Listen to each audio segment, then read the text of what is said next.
Hey guys, I'm Trish. It's Wednesday, and you're watching lesbswag. Alright, so this week's topic is heartbreak, what it is, why it sucks so bad, that sort of thing. While I haven't ever experienced the scenario in which you're in a relationship with someone and are madly in love, lust, affection, whatever term you may put on your feelings for them, and have them break up with you and completely break your heart. I have not been in that situation. I have seen it happen a lot, but we all know that's not the only way to get your heart broken, so I will just do my best to speak from a general perspective. I think one of the most important things about a breakup or having a heartbreak issue is, there I go, already specifying breakup, but the most important thing to remember when you're heartbroken is that it's not you, and it's not them, it's the both of you together. It just doesn't work, for whatever reason. And neither of you can really help that. In all honesty, sometimes people just, it's like, you know, good food, like chocolate is really, really good. And so is salsa. But I would never even consider putting salsa on a bar of chocolate, or making a chocolate salsa. Actually, no, chocolate salsa sounds kind of good, but not with the usual salsa things, so clearly that wouldn't work. But you just have to remember, it's two very different, you know, you're two extremely different people. Even if you are, like, similar in one way, you're still two separate people with separate DNA, separate life experiences, separate families, separate God knows what else, separate lots of things. You're individual people, and you both have great qualities, and sometimes you have less than great qualities, and sometimes those great and less than great qualities just don't really mesh, for whatever reason it may be. Whether you were dating, and now you're broken up and you're heartbroken, or whether one of you is, you know, straight and one of you is in love with a straight girl, and that's my area of expertise. But there's always, with heartbreak, some sort of irreconcilable issue that's happening there, and you just kind of have to, you know, take it for what it is.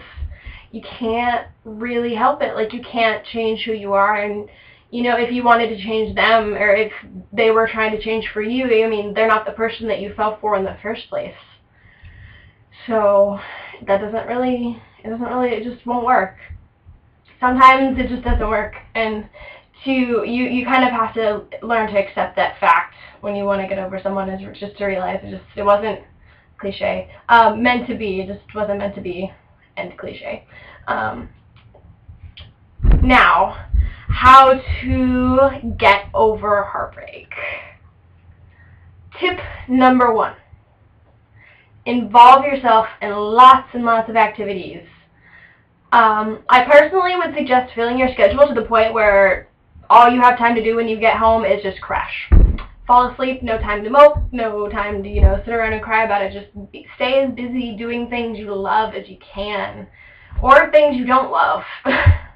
Whatever works for you.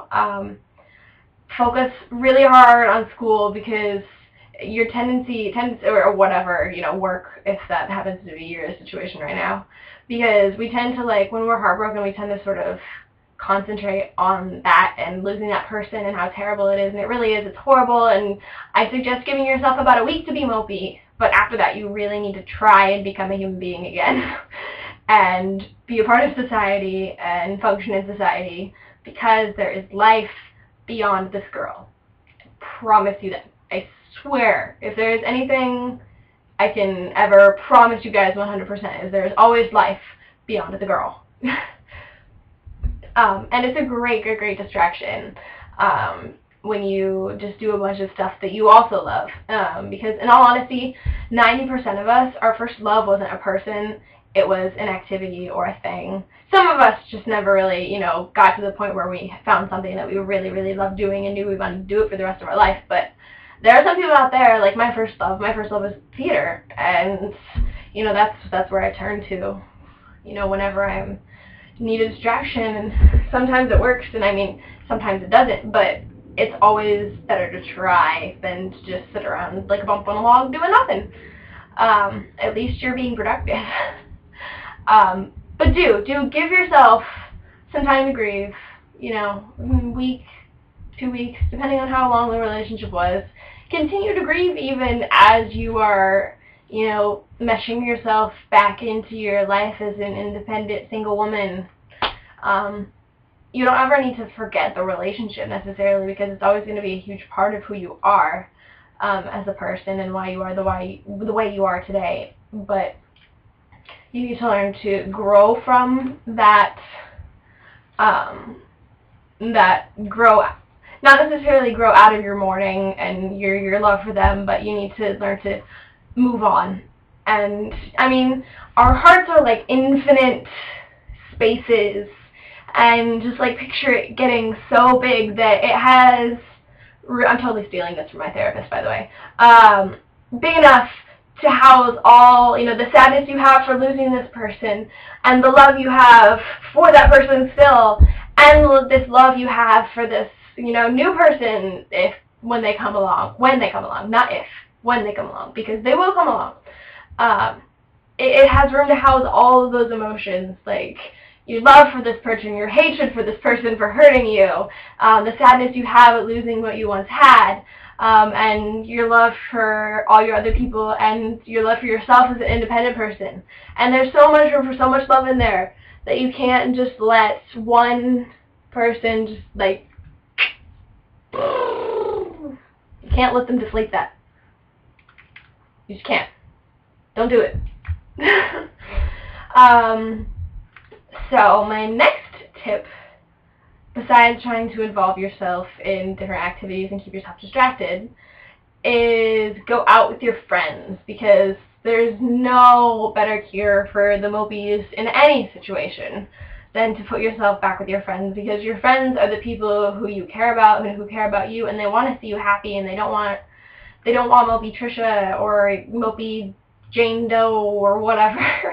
They want you to be happy, and so, you know, if they're good friends anyway, they're going to be there for you. And, you know, this hurtful time, right up from the moment you guys find, the moment it ends, you know, text them immediately, you know, because we all do that, up until, like, you know, you find a new love. But they're going to be there with you every step of the way, you know, if they're good friends. Like, they'll be there to be the shoulder that you can cry on for, you know, your self-determined period of grief. And they can also be there to pull you out of your slump. And they should hopefully also be there to help get you back into the scene, the dating scene, and be there as that constant support system. So be sure to, you know, rely on them, because they're there for a reason. I mean, friends are supposed to help other friends. So don't forget about your friends, and remember that you love your friends too. You are not losing everything in your life. You'll be okay. Other tips. I have this tendency to indulge myself in a new television series and find new fictional characters to obsessively pair together in romantic relationships that never end up happening. But, you know, to each their own. That's just how I roll. You can't see it, but there's a huge wall of Rizzoli and Isles posters behind you, like behind the camera. Huge, like, big. I really like that show. It's the gayest show about two straight women you will ever see. I highly recommend it. Anyways, moving on. It's one of those things you just kind of learn how to deal with, like, as you grow up and become confident in yourself as an independent person, and learn, you know, relationships start in the home, and like you learn when you're younger, you know, how you're supposed to act with your mom and your dad, or your mom and your mom, or your dad and your dad, or your guardians of whatever variety or color of the rainbow they may be. You learn to handle relationships, and I think learning to handle relationships means learning to handle the beginning, the middle, and the end of the relationship. So, like, you can't expect yourself to be able to understand how to go through a breakup smoothly without having experienced it a couple times, or, you know, having your heart broken smoothly without having it. I mean, there's never a smooth heartbreak. It's never simple. It's never easy. Never a clean break. No one. Oh my God! I just started singing in my lesbswag video. Please stop me now. It's something it's gonna happen. Someday it will happen. And it will suck, but you'll take a lot from that experience, and you'll be able to apply it to the next time you have your heart broken, or have a friendship end, or, you know, lose someone. And it's always you're gonna learn from it, and just to remember to take everything and appreciate it for what it is and what it was, but not wish for it any differently, because I would not consider myself a very religious person, but I do believe that there's not necessarily some sort of predestiny. I think we all sort of choose our own destinies, but I think everything happens for a reason. And, like, even, you know, some of my relationships, which I do regret some of my relationships a little bit, but then I remember, like, if I hadn't had that relationship, I wouldn't be so aware of what I want out of a relationship now. I don't want a long-distance relationship. I want a relationship with someone who I have several similar interests with, not just a few, you know, that kind of thing. Like, I understand what I want out of a relationship a lot better, so I try not to regret that relationship, and I appreciate it for what it was, and it was a good relationship while it lasted for me. It lasted a lot longer for her than it did for me, but anyways, another day, another vlog. To wrap things up, heartbreak, it sucks. Heartbreak really sucks, but it's just a part of life. It's like birth, life, heartbreak, life again, and then you die.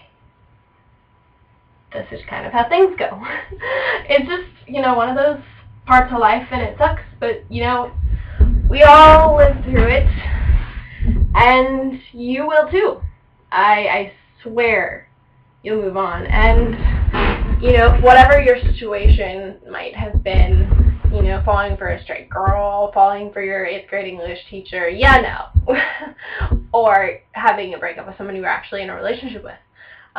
Each situation is difficult in itself, and it's unique.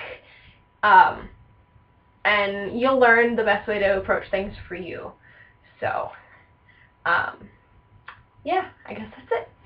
And I hope you all are having a fantastic week. Fantastic week. And I love you all. And I'll see you next Wednesday. Bye!